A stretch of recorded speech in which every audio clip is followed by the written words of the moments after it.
Saludos amigos, bienvenidos a otro programa más de 90 minutos. Yo soy Rafael Teijeiro Ruiz y me complace que me permitan hacerle compañía durante esta hora y media en un programa que queremos sea interesante, con sustancia y contenido para beneficio de todos ustedes. En esta ocasión, antes de pasar con nuestro invitado, no quiero hacer un pequeño comentario con lo que tiene que ver con la reforma esta fiscal que se está dando ahora, en un punto básico que muchas personas me han abordado y me han dicho, óyeme, cuando tú pases tu programa esta semana, por favor no dejes de hacer un comentario sobre el asunto de las ventas por Internet. Para nadie es un secreto que en este país muchos comerciantes son justos en sus precios y en sus prácticas de comercio. Pero también para nadie es un secreto que hay muchos comerciantes sumamente abusadores.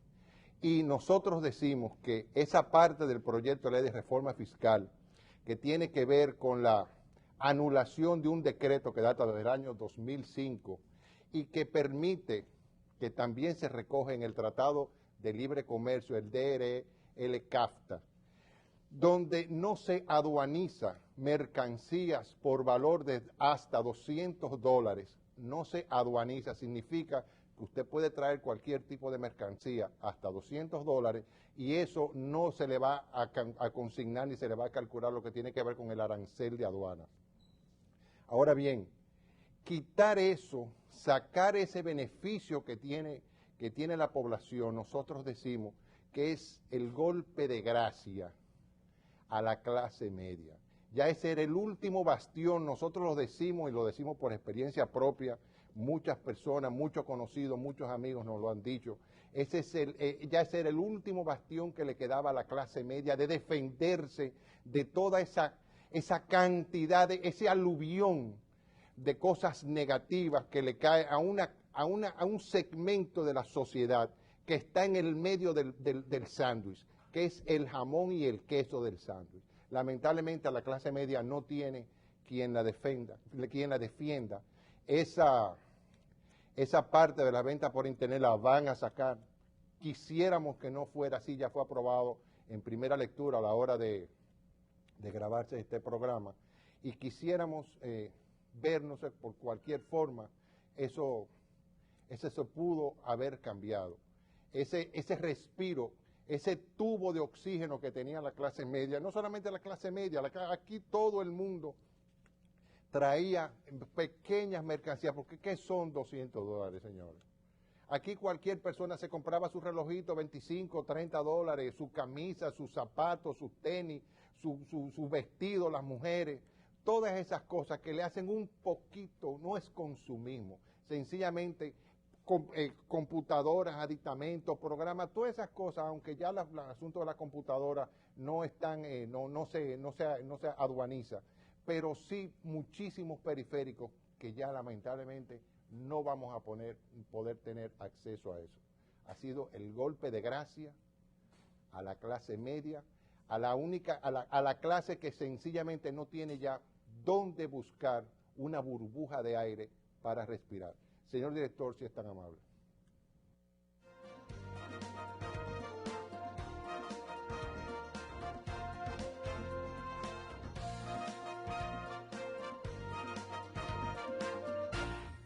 Bien amigos, en esta ocasión nos complace tener con nosotros por primera vez el Bacho, aquí en el programa, pero el Bacho es un amigo de hace muchísimos años, de 90 minutos y de sus productores, con quien nos une el lazo por otro lado político de familiaridad, al Bacho, Raúl Pérez Peña, familiarmente conocido como el Bacho, periodista, y quien se ha distinguido por todas las luchas en que participó, inclusive en una de los episodios más emblemáticos de lo que tuvo que ver por las conquistas democráticas de nuestro país, que fue su participación en el movimiento del 14 de junio. Tú fuiste miembro del 14 de junio, sí.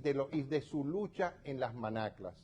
Este año se cumplen, ¿cuántos años, Bacho, se cumplen ya? 49 dentro 49 años de esa lucha de esa gesta que para muchos de los dominicanos se oye mencionar, pero no se sabe qué fue lo que sucedió. ¿Cómo era ese momento político de la vida en República Dominicana en el año 63? ¿Cuál era el entorno? ¿Cómo se respiraba? ¿Qué era lo que estaba pasando en el país? Yo sí, era muy joven, pero sí me pude documentar un poco.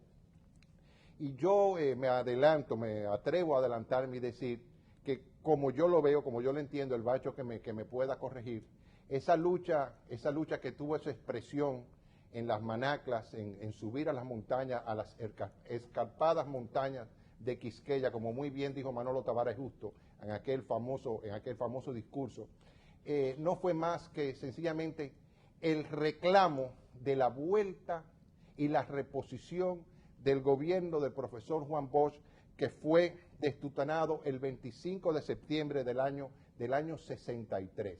Quisiéramos que el Bacho nos hiciera una visión de lo que era ese momento histórico de la sociedad de nuestro país. Bacho, bienvenido. Qué bien por dónde vamos a comenzar, porque para que la juventud sobre todo entienda las raíces de ese acontecimiento, sus motivaciones principales, pues hay que partir de ahí, del ambiente que se estaba viviendo. Yo estaba vine de Mamey, tú sabes, exacto, con locadillo todavía. Con locadillo pegado.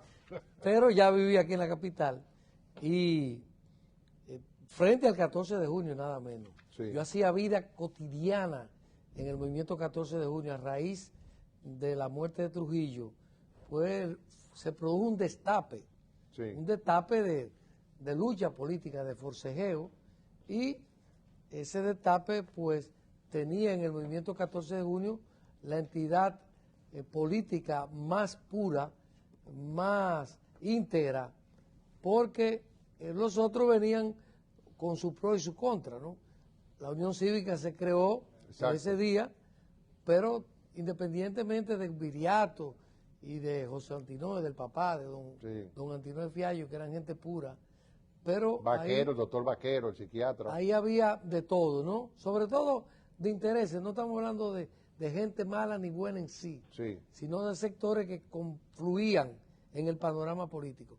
Pero también venía el PRD del exilio, también una mezcla de mansos y cimarrones, ¿no? Políticamente, es decir, ahí estaba Nicolás Silva, Bosch, Miolán, Mon el Loco, como se le decía a Ramón Castillo. En fin, era toda una amalgama de siglas políticas que ya comenzaban a sentarse en el país. Yo vivía frente al 14 y participé en todo lo que fue la instalación del 14 de junio en la luz pública, la vida pública, que venía de la clandestinidad antitrujillista. Entonces, como estaba en el Vaquero, ¿tú te acuerdas de los Imperiales? Claro, en la Agosto, casi frente al edificio Vaquero. Porque para que tú tengas una nota bien gráfica del Vaquero. Yo viví 2 años en ese edificio, en la 4ª planta. Ah, yo no sabía eso. Sí, abajo había una bolera, yo me acuerdo de la bolera que quedaba abajo. Pero eso era en el sótano del edificio Vaquero. Y entonces, pues, yo cruzaba de la puerta del Vaquero, del ascensor, a los Imperiales, porque ahí venía Manolo Tavares, ahí venía Máximo Bernal, Juan Miguel Román, otros líderes de ese momento del 14. Entonces, me vinculé mucho. En fin, dan el golpe de Estado, que es lo más importante, como motivación, ¿no? Sí. Bueno, sabemos lo que hubo antes del golpe. Juan Bosch gana las elecciones el 20 de diciembre del 62, estando gobernando el Consejo de Estado. Que estaba presidido en ese momento por Rafael F. Bonelli. Había una mezcla de intereses políticos, históricos, etcétera, pero normalmente estaba más o menos matizado por gente de Unión Cívica Nacional, antitrujillista, de renombre, y figuras públicas también profesionales de renombre como Bonelli, los Vaqueros, etcétera. Exacto. Entonces, al producirse las elecciones, gana Juan Bosch, y como yo explicaba, el triunfo de Bosch ya le engrifó los pelos, porque la Unión Cívica tenía todo su huevo en esa canasta, la canasta de las elecciones. Creían que iban a ganar, pero le salió el tiro por la culata porque el que gane Bosch. Bosch. Y que tenían a la iglesia también, porque acuérdate de aquella famosa discusión entre el padre Láutico y Juan Bosch. Previa a las elecciones. Buscando la manera de, claro, que no en hubo términos forma de populares, de llaviarlo antes de tiempo, ¿no? Meterle una yugular. ¿Qué significaba ese diálogo televisado, esa polémica entre Juan Bosch y Láutico García? Sí. Bueno, entonces, gana Bosch, esta gente comienza de inmediato, y ahí tenemos en la memoria el programa de radio de Bonillita, el mediodía, que esa era una gobierno corrupto y comunista, era que le decía. Y la pobre Asua, etcétera, etcétera. Eran clichés que se nos grabaron, ¿no? Y entonces, pues, el movimiento comunista internacional ateo y disociador, ¿tú te acuerdas? Sí, así era, parte de los clichés. Exactamente. Bueno, entonces, fue una campaña no solo de Bonillita, sino en las iglesias, en las misas, en la prensa, todo contra el gobierno de Bosch, que tuvo el mérito para iniciar, en su comienzo, de aprobarse una constitución, mediante una constituyente, aprobar la constitución que iba a regir. Para esa época y todavía sumamente garantista, y para esa época revolucionaria y mucho de avanzada.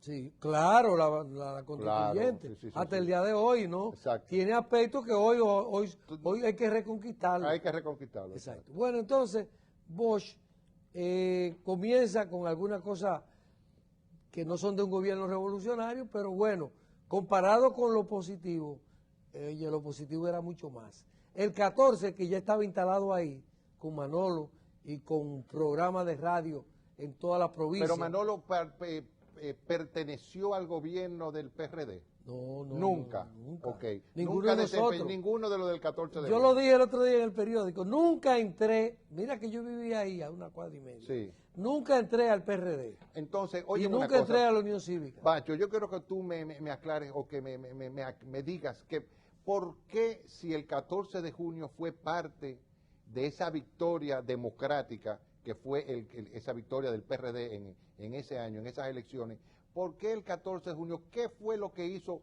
que pareciera como que fuera el agua y el aceite, que no se pudieron juntar nunca? No, que nosotros no fuimos parte de eso. Pero precisamente... No participamos en las elecciones. ¿Por qué? No, porque no creíamos en eso. No creían, pero el 14 ¿por qué no creían, Bacho? Incluso intentamos, pero la mayoría decidió que no. En diciembre. Ok.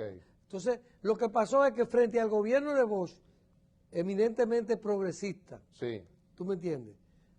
Pero con su elemento negativo, que era, por ejemplo, el derecho de los empleados públicos, el derecho de los maestros, el derecho de los abogados, sí, precisamente, pues ya había problemas y incluso se dieron huelgas o amenazas de huelga en algunos casos. Entonces nosotros, Manolo trazó la línea muy clara. Nosotros tenemos diferencias y marcamos la distancia. Sin embargo, ante esta conjura que ya se veía caminar, ¿no?, por todo lo que te estoy diciendo, el 14 de junio no comparte eso y está en la defensa de la institucionalidad del país, que eso es lo que hay que entender. Entonces, eso se hacía, esa defensa, en los mítines públicos, porque había un destape. Manolo hablaba, sí, donde quiera que iba, concentración en Santiago, en Puerto Plata, en Barahona y aquí en la capital. Entonces, teníamos además emisoras radiales con programas aquí en la capital, Moca, Santiago, La Vega, Baní, en el sur entero casi teníamos programas, Puerto Plata, Mao, en fin, a través de todos esos medios y de un periódico semanal, nosotros defendíamos la constitucionalidad y alertábamos al pueblo de que estaban conspirando para derrocarla. Y entonces ahí fue que Manolo, ya en un momento dado, el 14 de junio del 63, con Bosch instalado, dice, no, si le dan un golpe nosotros sabemos dónde están las escarpadas montañas de Quiqueya. O sea, que era un enfrentamiento anunciado. Exacto. Pero no que nosotros lo queríamos. Crónica de un enfrentamiento anunciado. Nosotros no lo queríamos. Nosotros, si dan el golpe, oye bien, sí, si dan el golpe, No era que estábamos diciendo de o sea, que ustedes no pensaban que la consecución del poder en ese momento, ustedes nunca pensaron que tenía que venir por una lucha armada, sino que sencillamente esa consigna fue en respuesta a una amenaza que ustedes veían venir. Exactamente. A tal punto que improvisamos muchas cosas, precisamente porque eso no era nuestro objetivo, era desarrollarnos como movimiento político en todo el país. Apenas teníamos 1 año y medio, 2, 61 a mediados y al final. De su reconocimiento, o sea, de su salida a la... No, de la muerte de Trujillo, espérate. Sí, pero que ya ustedes eran clandestinos. Exacto. Ah, bueno, de salir ya como claro. Agrupación política. Exactamente. Incluso eso se estampa con 2 nombres distintos. En la clandestinidad éramos movimiento clandestino, sí, y en la luz pública era Agrupación Política 14 de Junio. Exacto. Con locales, con una bandera, con una rama femenina. Porque antes no era Movimiento de Liberación Nacional. No, Movimiento de Liberación era el que vino en el 59. Ah, en el 59, está muy exacto. válida tu confusión porque claro, tiene base para eso. Claro. Lo que vino en el 59 también era 14 de junio, pero es porque vino en esa fecha. Se le identifica como tal. Porque fue en esa época de cuando Trujillo. Y el 14 se bautizó así en homenaje a los que vinieron en el 59. Ok, perfecto. Y entonces, no solo eso, que para parecernos más, ese nombre lo puso Minerva Mirabal, lo sugirió en Mao, en la reunión en que se fundó. Minerva Mirabal fue que sugirió el nombre de 14 de junio. Como un homenaje a los expedicionarios de junio del 59. Exacto. Entonces, más homenaje. Asumimos el programa de ellos. Es decir, no lo economizamos porque ahí estaba todo. Además, eso eran gente que venían del exilio con figuras como Juan Isidro Jiménez Grullón, sí, e intelectuales de esa cepa, vamos a llamarle, sí, José Horacio Rodríguez, Cordero Michel, Johnny Puy Subirá. Entonces era una cosa bien redactada, bien orientada, a tal punto que hoy no se ha logrado, pero no por buena redacción. Es que no ha habido interés de concretar. Pero Johnny Puig Subirá, pero él no cayó. Él cayó fue cuando la invasión de... Eso mismo es el movimiento. Exactamente. Bueno, en fin. Entonces, como tú dices, teníamos una motivación, dieron el golpe. Ya teníamos la palabra empeñada. Y es bueno porque tú sabes que se dice que era una locura, que llevaron a Manolo de que ese es un aspecto bien interesante que hay que para la juventud. De que no, que nosotros los más radicales, yo era de los más jóvenes, no de los más radicales, a nivel de la cúpula, yo no estaba participando, sino que los más radicales, como Polo Rodríguez, Pipe Fax, Miguel Román, Fidelio de Pradel, como que fuimos cercanos. Eran los mayores también, en los mayores en edad también. No, eso eran de los jóvenes. Pero eran es que todos éramos jóvenes, sí, es verdad. Entre adolescentes y adultos jóvenes, vamos a decir. Exacto. Bueno, entonces, Manolo no lo llevó nadie, no lo empujó, no lo chantajearon, como se dice. Sí. Manolo sí, como dijo el profesor Jesús de la Rosa, en un trabajo muy bueno en el periódico Hoy. Si Manolo estaba presionado, era por su propia palabra, porque cuando tú dices, mira, yo me muero si no te pago, si una deuda. Yo me muero si no hago eso. Me quiero morir si no cumplo con eso, con ese compromiso X. Entonces, precisamente, si alguna presión tenía Manolo, era la de su palabra proclamada públicamente, pero no él, como yo te decía, todo el 14, a través de sus medios de comunicación con el pueblo, había empeñado esa palabra, pero no era eso. Tú me dirás que nosotros éramos jóvenes y que teníamos apenas 3 años atrás la Revolución Cubana, y que estamos influidos de manera la verdad que estaban influidos por ese flujo ideológico que venía con brisa fuerte desde Cuba. Y sobre todo con la sangre. El apoyo logístico que dio que dio Fidel Castro en toda su trayectoria. Que se lo dio a los que vinieron, no a nosotros. Claro, exactamente. ¿A ustedes no? No, ¿Ustedes a nosotros ustedes no. A nunca nosotros entrenaron allá? No, fue parcial, eso fue parcial, sí. Pero fue muy reducido comparado con preparar una expedición. Claro, exactamente. Entonces, ¿qué pasa? Tú no puedes decir, el crítico que sea, que ustedes eran muchachos y se dejaron influir por la Revolución Cubana. Ahora yo pregunto, ¿y quién no? En América Latina. No, exactamente. ¿Quién no se dejó influenciar por la Revolución? En México, en Perú, Ecuador. No, y más teniendo el caldo de cultivo y las condiciones que había en la República Dominicana. Y la cercanía. Claro. Y además la contradicción entre Trujillo. Y las 30 años de un gobierno, de una dictadura. Y además la contradicción entre Trujillo y Fidel, porque a Trujillo le cogió, hasta le mandó una invasión a Fidel. No, la tuvo con William Morgan. La estuvo preparando. No la mandó. ¿Y la mandó? ¿La llegó a mandar? Sí, con William Morgan. Y en eso tuvo que murió hace poco, Gutiérrez Menoyo. Ah, Gutiérrez Menoyo. Bueno, en fin, teníamos contradicciones, pero subordinadas a la afinidad de defender la Constitución del 63, de defender la institucionalidad del país. Y de reponer ese gobierno. Oye, al producirse el golpe... Así es como yo lo veo. Pero que es así. Al producirse el golpe, no había otra cocina que reponer ese gobierno. De Bosch, reponer, y más que el gobierno, la institucionalidad del país. Y esa fue la consigna que 2 años más tarde casi, 1 año y 6 meses, el 24 de abril, levantaron el movimiento constitucionalista. Cuando estalla el movimiento el 24 de abril, es con la misma bandera de nosotros, que levantamos en la montaña, que la enclavamos en la montaña. Bueno, entonces, había esa, no fue de que para elecciones, no, era reponer a Bosch. Reponer a Bosch. Reponer a Bosch y la institucionalidad.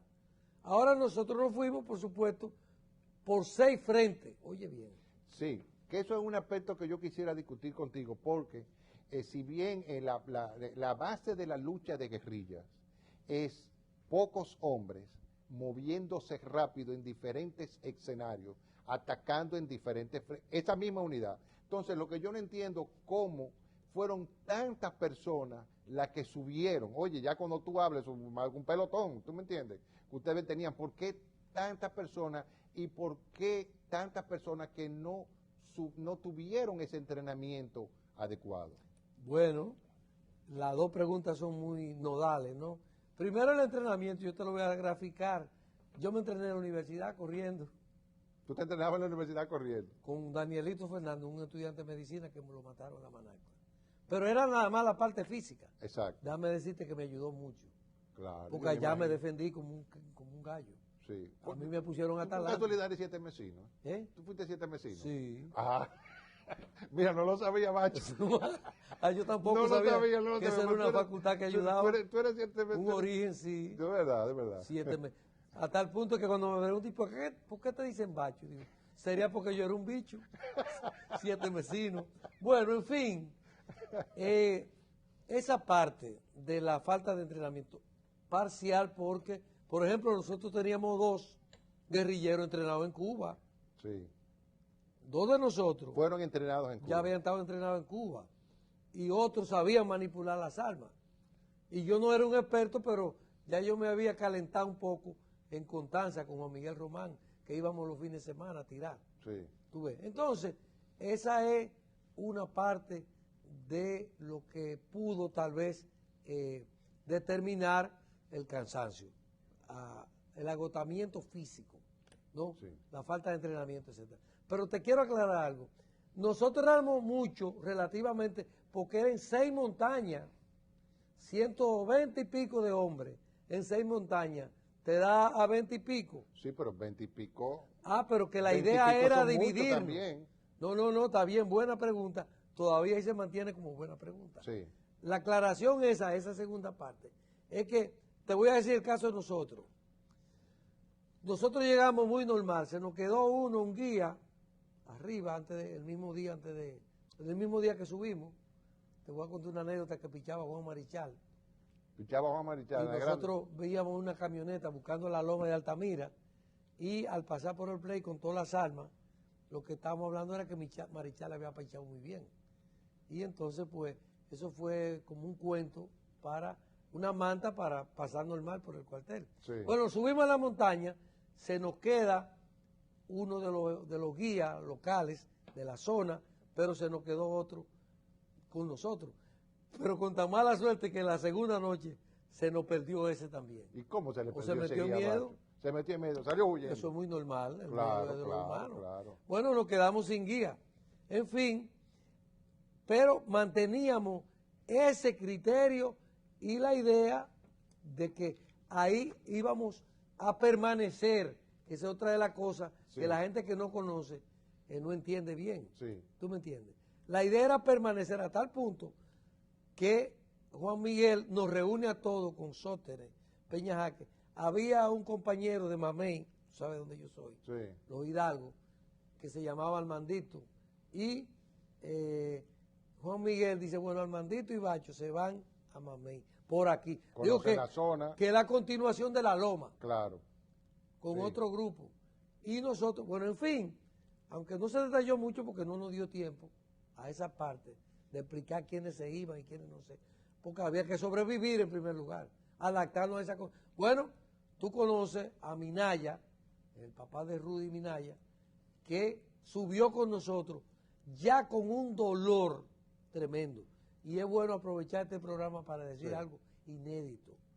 El papá de Rudy sufría de la columna vertebral. Una cosa, eso es lo que llama un héroe. Porque él sufría desde antes, tenía problemas en una vértebra. Y entonces, no obstante, incluso en una precalificación, a él no se le incluyó. Y él por esa dolencia que tenía. Por la dolencia. Sí. Y él amenazó que había que llevarlo. Y cuando sube, mira, la misma noche, hace crisis. Claro. A tal punto que yo no sé por cuántos días yo lo mantuve, pero la misma noche me dieron el fusil de él, además de la ametralladora que yo tenía. Porque él no podía. La mochila se la dieron a Lozada. Es decir, que a él tratamos de aligerarle la carga. Es lo que se subía, exacto. Entonces, pero ahí hay dos ingredientes. Ahí hay romanticismo, pero ahí hay heroísmo. Claro que sí. Con mayor dosis de heroísmo. Claro. Porque eso no lo hace todo el mundo. No, y sabiendo a lo que tú vas también. Definitivamente. Porque el que subió sabía lo que iba. Eso no lo hace todo el mundo. No. Más él que lo hizo por escrito, su principio y por qué se iba. Y yo quiero también aprovechar. Cuando te hablan de eso, de que no, que se fueron como unos locos. No, y que a Manolo lo presionaron. Pregúntale a Rudy si él cree que su papá chantajeó a Manolo. No. Claro que no. Nosotros hicimos un documento reciente. Los representantes, que yo te lo quería traer aquí, de los 6 frentes guerrilleros, de los 6. Eso te iba a decir, pero yo quisiera que tratáramos esa parte de cuántos frentes guerrilleros fueron, después que veamos esta pausa comercial. Volvemos en un momento.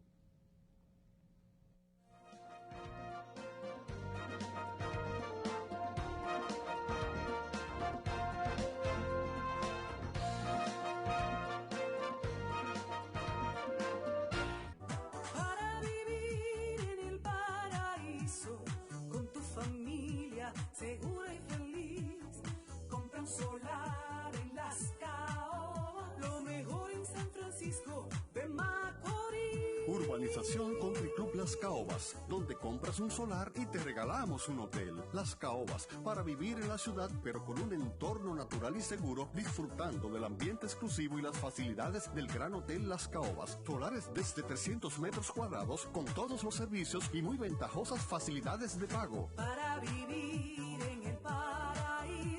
en Las Caobas Country Club. Para información y venta, llama ahora mismo a los teléfonos en pantalla. Urbanización Country Club Las Caobas, donde compras un solar y te regalamos un hotel. Nuestros hijos serán el pilar de los retos futuros. Es por eso que un enfoque en una férrea educación orientada a los valores familiares se hace cada vez más necesarios. Por esta razón, nuestro Colegio San Paul abrió sus puertas para poder contribuir en la formación de la sociedad del mañana. Seleccionamos y capacitamos permanentemente un personal de vasta experiencia en el área docente, con enfoque en las diferentes ramas de la pedagogía, excelentes relaciones humanas y familiares que aseguran a sus hijos una educación al nivel de los mejores estándares. San Paul, educando con valores para los retos del futuro.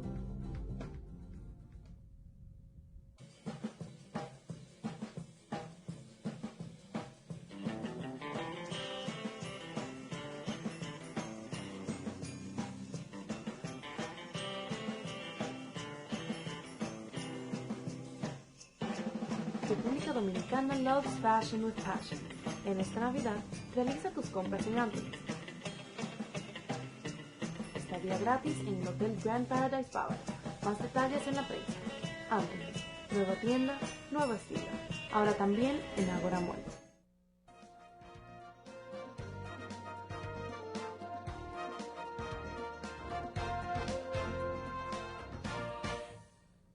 Bien, amigos, continuamos nuestro conversatorio con Raúl Pérez Peña, el Bacho, periodista dominicano, y que fue miembro del movimiento 14 de junio y fue de las personas que subió a las montañas, estuvo en el frente de Altamira, en el Limón Altamira, combatiendo y propugnando por la reposición del gobierno del profesor Juan Bosch, que fue derrocado hacía 2 meses, ¿no fue, Bacho? Hacía 2 meses. Nos quedamos preguntándole, porque uno oye que de las manaclas, pero las manaclas en realidad, esa insurrección, ¿en cuántos frentes estuvo dividido? Bueno, como tú señalas, la manacla viene siendo la simbología. La simbología, exacto. ¿Por qué la simbología? Primero, porque ahí estaba la cabeza. Ahí estaba el número 1. Claro, exactamente. Manolo Tavares. Correcto. Segundo, porque ahí fue que más mataron, compañeros. Mataron 17 compañeros, murieron ahí, cayeron ahí. Y tercero, porque es la montaña más alta la que simboliza. Claro.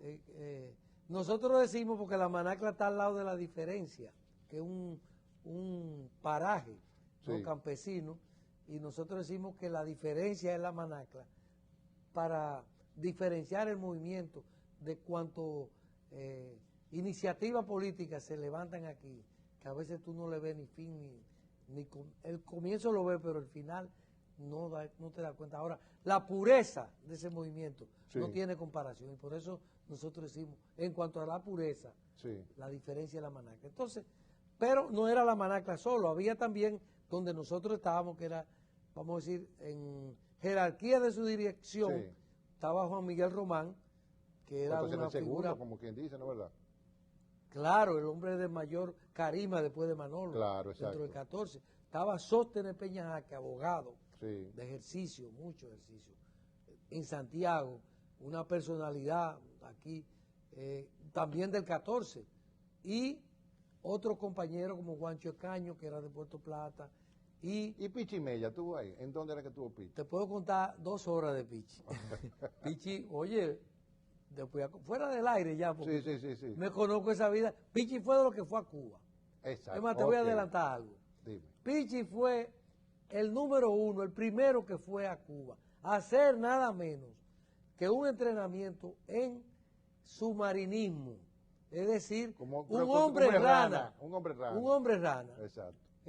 Ejercicios militares bajo el agua. Sí. Eso es que Pichi Mella fue un hombre rana bien entrenado en Cuba. Bueno, en fin, te puedo contar mucho porque también se quedó como parte de la infraestructura del 14. En fin, hasta el día de su muerte, Pichi era de la gente más nuestra, ¿no?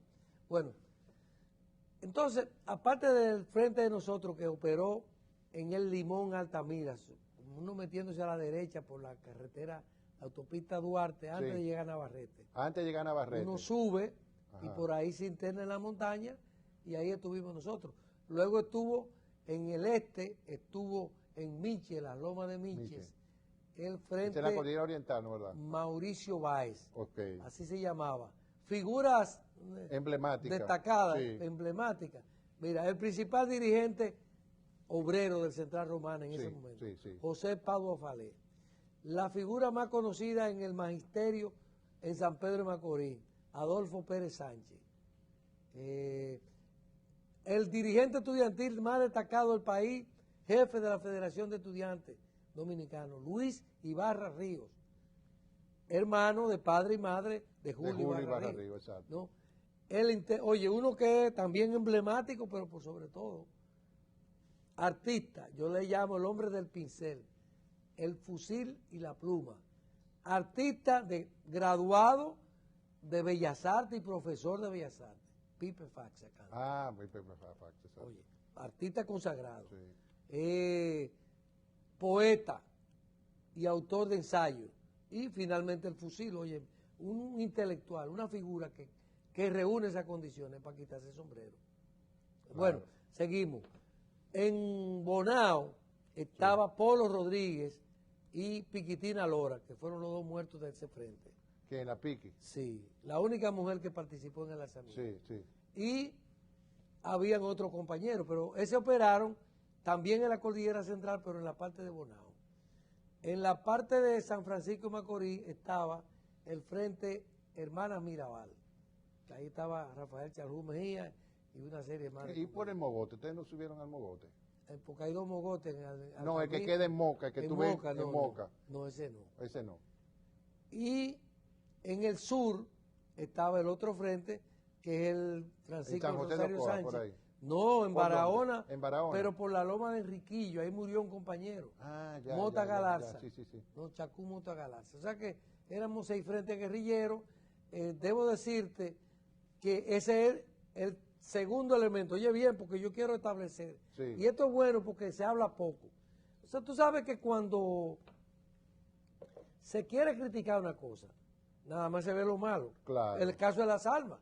Exacto. Que Sí, no, que- eso te iba a decir. Se dice que el movimiento fue infiltrado por la CIA y que inclusive una persona que trabajaba que trabajó en la armería le vendió unas armas defectuosas. Ahora yo lo que pienso, si le vendió unas armas defectuosas, entonces no será algún tiro, porque tú no vas a poner defectuosa una solamente. No tú te la lo vas voy a poner todas. desmentir. Primero, la falacia o la... Digo, no es desmentir, no, sino eso es lo que se dice. Claro, Eso es lo que se no, dice. exacto, No lo digo yo. No la eso es lo que se versión dice. esa, sino... Exacto. Mira qué pasa. En cuanto a la infiltración, óyeme, de eso es que ha vivido, no dicen que hasta el camino del infierno está empedrado. ¿No? Claro, exacto.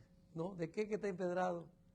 De cosas buenas, ¿no? Sí, El camino del se lo infierno. ponen bonito. Exacto. Entonces, no ha habido aquí desde Cayo Confite, Sí. tuvo infiltrado. Luperón tuvo infiltrado. El movimiento del 59 tuvo tan infiltrado que tuvo que devolverse y por eso fracasó. Correcto, correcto. Los que venían por barco Sí, tuvieron que devolverse, Sí. pero estaban infiltrados por Trujillo. Sí. ¿Eh? O sea que así, Camaño estuvo infiltrado. A Camaño le agarraron, Camaño agarró un tipo de la CIA en Cuba, que lo fusilaron. Allá, adentro. En allá Cuba, adentro. Y otro, ¿Tú tienes el nombre de esa persona? de ese no, pero te voy a decir de otro que también Ok. lo agarraron. Sí. Se llamaba, era subordinado a mí aquí, en la clandestinidad. Luis Varilla, de Cristo Rey. Y lo condenaron a 25 años en Cuba, por ser un agente confeso. ¿Y que te murió en Cuba? Lo agarraron, no, Lo soltaron. finalmente lo indultan. Ok, lo indultaron. Y lo trajeron, vuelto un cadáver Ya, humano. un vamos a decir. cebo. No por eso, sino porque la gente se desinfla Claro. después que lo atrapan en esas operaciones. Entonces, si a infiltraciones vamos, aquí todos los movimientos están Sí, infiltrados. correcto. ¿Eh?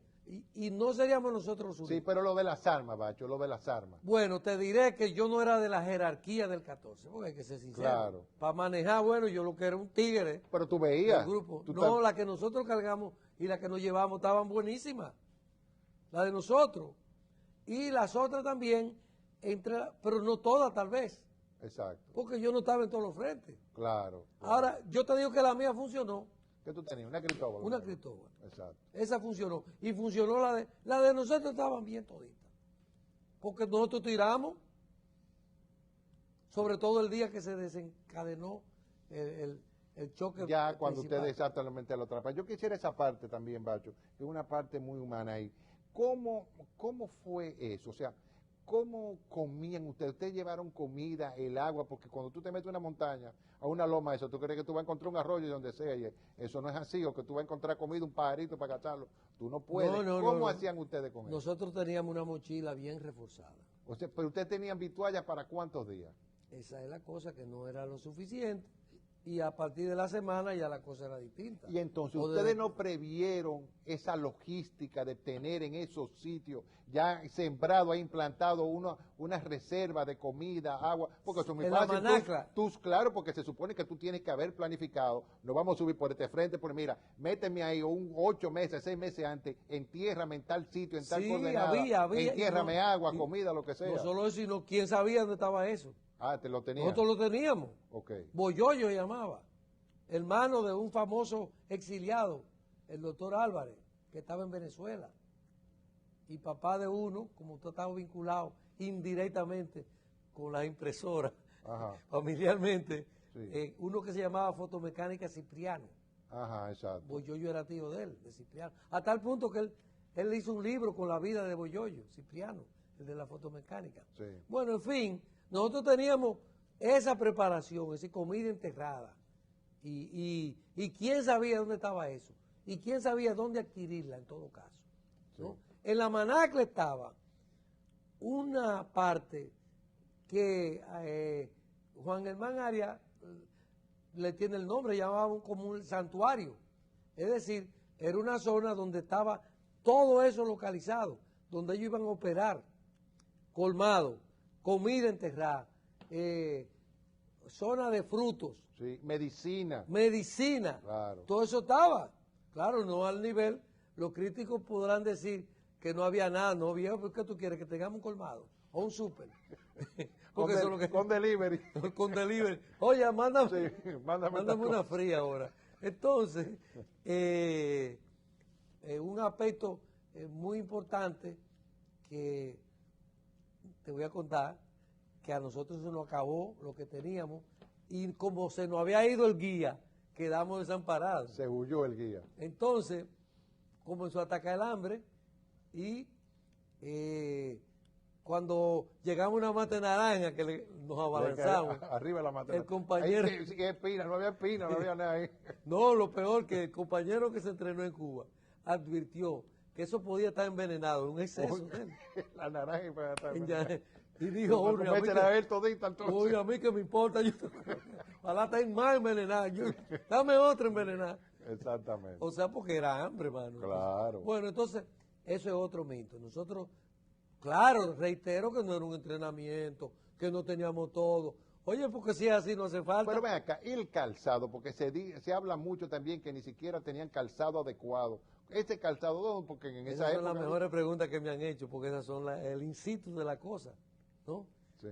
Yo compré mi bote en la casa de los cuadritos. En la casa de los cuadritos, ahí la mella mete los bomberos. Y un puñal en la casa de los cuadritos. ¿Cómo va a ser? Y una cantimplora en la casa de los cuadritos. Un cuchillo Bowie de eso. Sí, un cuchillo de campo. Montero de Boy Scout. De Boy Scout, correcto. Y la cantimplora gris con la rayita esa. Exacto. Sí. No, eran militares. Eran militares.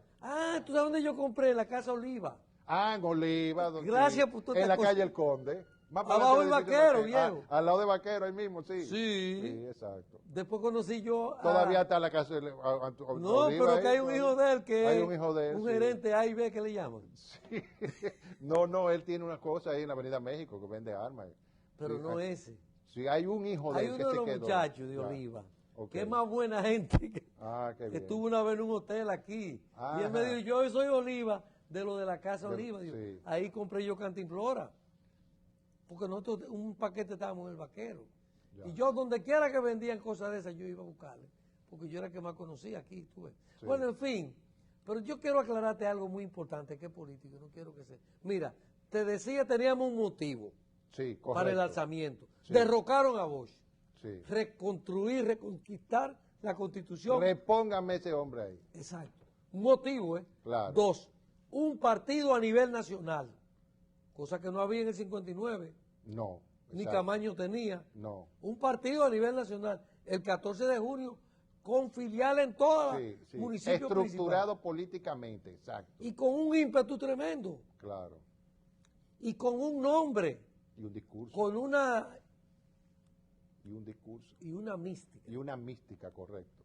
Discurso y un programa ya. Exacto. Que ya ese era endosando el de junio. Sí. Tercero, medios de comunicación en todas las provincias principales. Un periódico a nivel nacional que circulaba en todo el país. Sí. Y llegó a tener 100.000 ejemplares en una ocasión. Déjame decirte que luego de la guerrilla, después de la guerra, a mí me tocó el honor de dirigir ese periódico, el 1J4. Entonces, con los líderes principales, como te decía ahorita, Padua Falé, Luis Ibarra Río, por provincia, te lo busco, en Santiago, Rubén Díaz Moreno, era el director de planeamiento urbano del ayuntamiento, una figura clave. Sí. En Moca es uno que murió recientemente, Manuel Lulo Yite.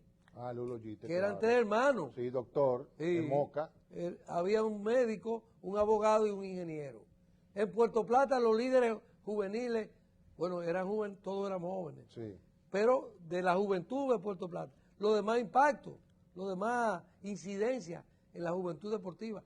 En Santiago Rodríguez teníamos el líder de toda la juventud, Francisco Bueno Zapata, y Polón Méndez.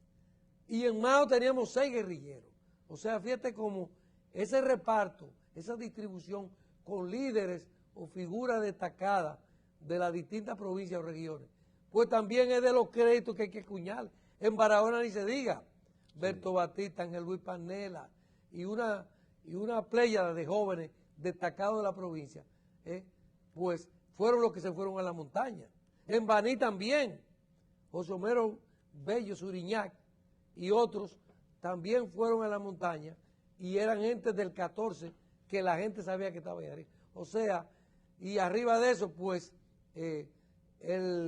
la situación del país que comenzó a deteriorarse, porque el golpe de Estado fue la debacle de la institucionalidad. Claro, un asunto que siempre me llamó la atención, que siempre se me quedó grabado, eran los colores del 14 de junio, que era verde y negro. ¿Tenía algún significado esos colores? ¿Tú te preparaste bien? No, eso es no, cosa que me queda no, porque yo tengo una memoria fotográfica para eso. Buena, yo me acuerdo que era verde y negro, J4. Claro, pero que a mí eso no se me olvida.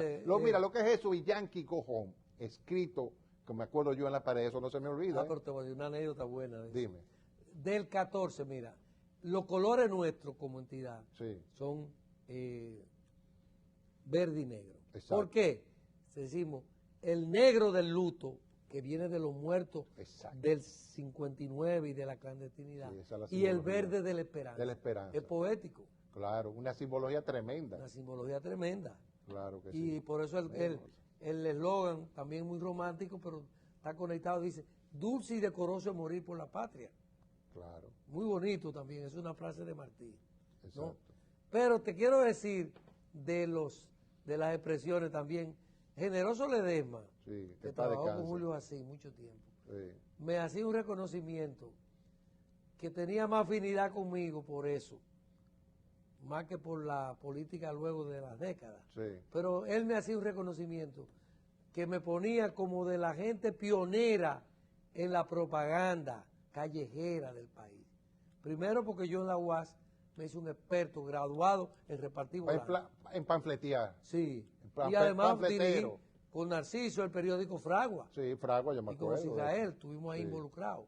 Entonces, pero Narciso arriba... y José Israel Cuello. Exacto, y Adrúbal Domínguez. Pero arriba de eso, cuando se destapa la lucha, a mí se me cogió. Yo era parte de una vez, por eso salí de la universidad. Porque Pipi y Pablo me dijo, tú vas a ser ingeniero, pues tú eres loco. Ven para acá con nosotros. Tú te vas a graduar y tú vas a construir. Me quiero morir si te veo construyendo. Tú lo que eres ya dirigente del 14, ven para acá para la propaganda, a fuñir con el periódico. Y entonces, la anécdota de la propaganda es que el primer toque de queda, y eso te digo que generoso me hacía reconocimiento, me agarra en Villa Consuelo. ¿Tú sabes qué yo estaba haciendo? Una hojalata. Yo me acuerdo el toque de queda. Sí, exacto, pero fue el primero. Una hojalata, la comprábamos hojalata de esa, que en Villa Consuelo son unos expertos, y decíamos Gojón Yankee, no era Gojón Yankee, no. No, en la no porque no había llegado Gojón Yankee. No habían llegado, el 1J4 tenía razón. Y otra cosa, eran 2 consignas. Y a mí me agarró el toque de queda ya, compadre, a las 6 de la tarde. Yo desprenderme... Cargado de panfletos. No, de la hojalata. De la hojalata esta para con bomba de free, pegarlo por allá por tu casa, por la Noel. Yo me acuerdo de todo, en la Duarte, esquina Noel. Esos letreros los pegamos con bomba de free. Con bomba de free. Sí. Entonces, a mí me tocó el toque de queda ya. ¿Con qué lo pegaban ustedes? ¿Con almidón? No, bomba de free. Con bomba de free. Mano, pues tú no sabes lo que es la bomba de free. Claro, hermano. En vez de detergente Sí, pero ¿qué le echaban ustedes adentro?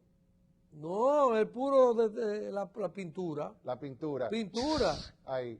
Y en vez de no era spray, la plantilla con bomba de free. La plantilla, exactamente. Ya. Entonces, ahí aparece y nadie quitaba eso. Eso duró más de 20 años, muchachos. Sí, muchísimo. Bueno, en fin, que como me tocó el toque de queda allá, yo no pude llegar al 14 al Conde. Me tuve que dormir, compadre, en la Benito González, esquina de José Martí, en una satrería de un 14. Me metí ahí. Bueno, hasta mañana me voy a quedar aquí. No, ya estaban tirando y no tiraban para dar consejos. No, claro. No. Exactamente. Óyeme un asunto, Bacho. todo esto es la visión de una persona que está entre el medio de esa generación tuya, ¿tú me entiendes? Y las otras que fueron, que vinieron antes. Al menos nosotros vemos el movimiento 14 de junio como el precursor, el que abrió la trocha, el que creó las bases para esa revolución del 65, para la revolución de abril. ¿Qué tú me puedes...? Ustedes vieron eso, ¿tú te sientes así? Pero no por mí, sino por la historia. Claro. Hace poco, al conmemorarse... Sí, pero que aquí, tú me entiendes, eso como que no, esa visión... Pero que es muy acertada la pregunta. Mira, hace poco, al conmemorarse precisamente por donde comenzamos, sí, el aniversario del golpe a Bosch, la historiadora Carmen Durán, que es una historiadora muy reconocida sí, aquí, y que por lo demás es hija de un expedicionario de junio del 59, de Julio Raúl Durán, dirigente del Partido Comunista.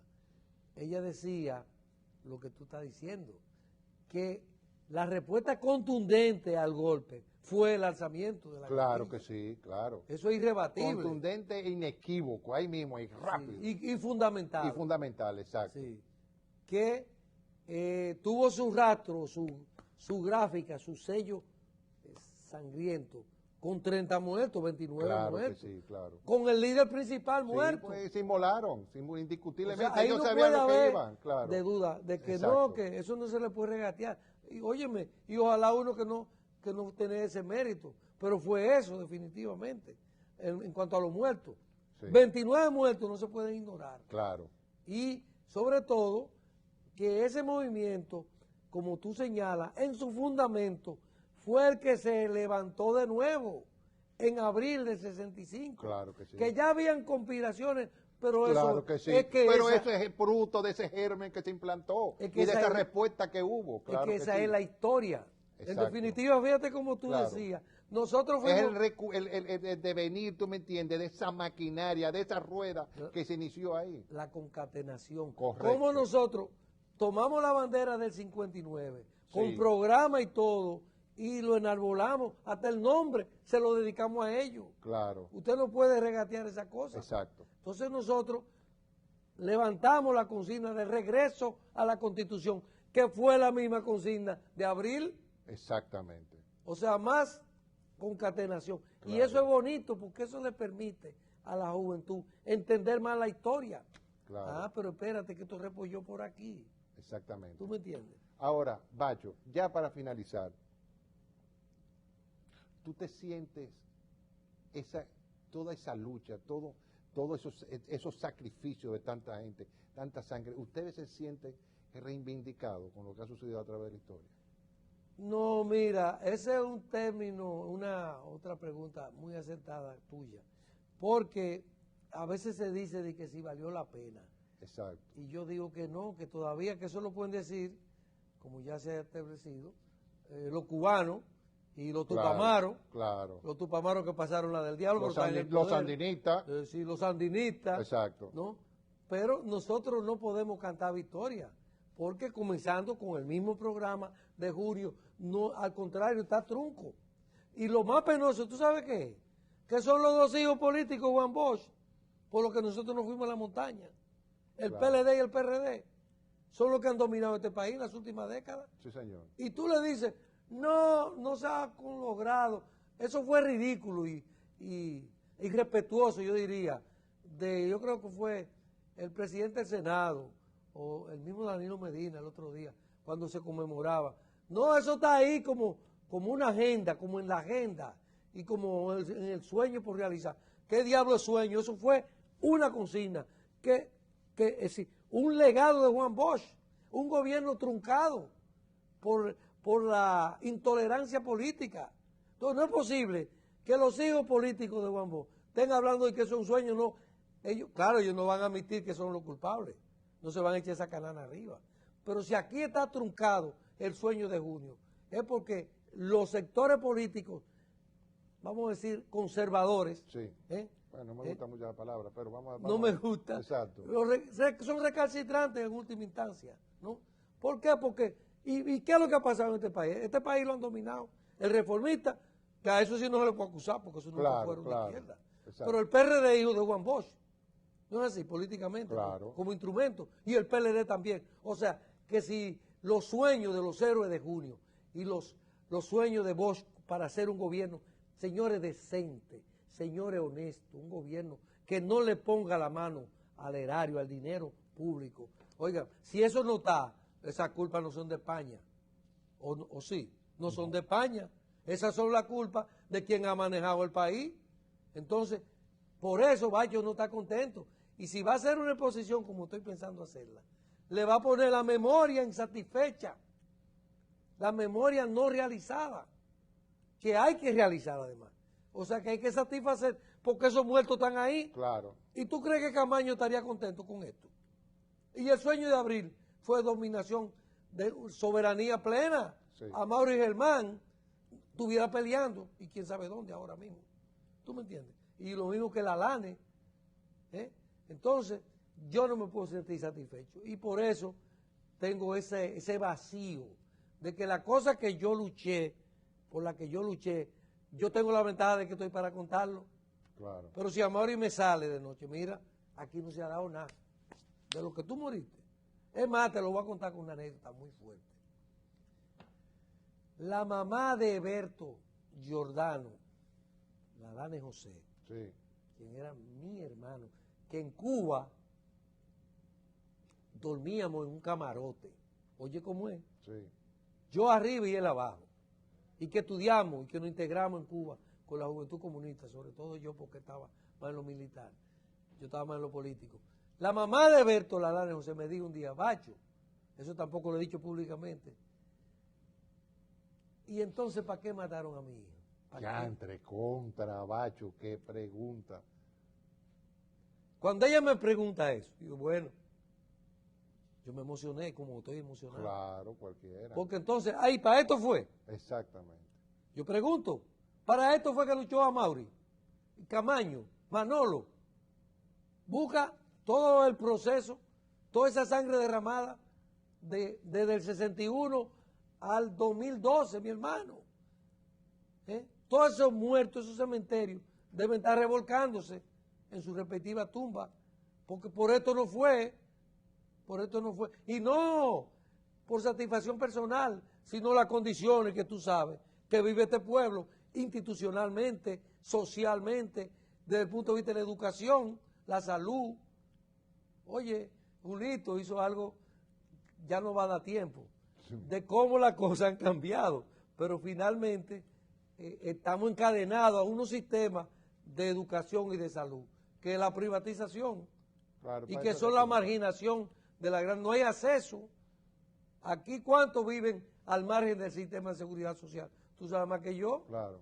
Y que los viejos no tienen acceso, y que las enfermedades terminales tampoco son atendidas en toda esa oferta. Entonces, por esto no fue que nosotros luchamos. Y yo lo que reivindico esa insatisfacción en nombre de todos los que han caído luchando por el destino que merece el pueblo dominicano. Magnífico, muy buena exposición, Bacho. Amigos, a ustedes los invitamos que nos acompañen con el próximo invitado. No se vayan.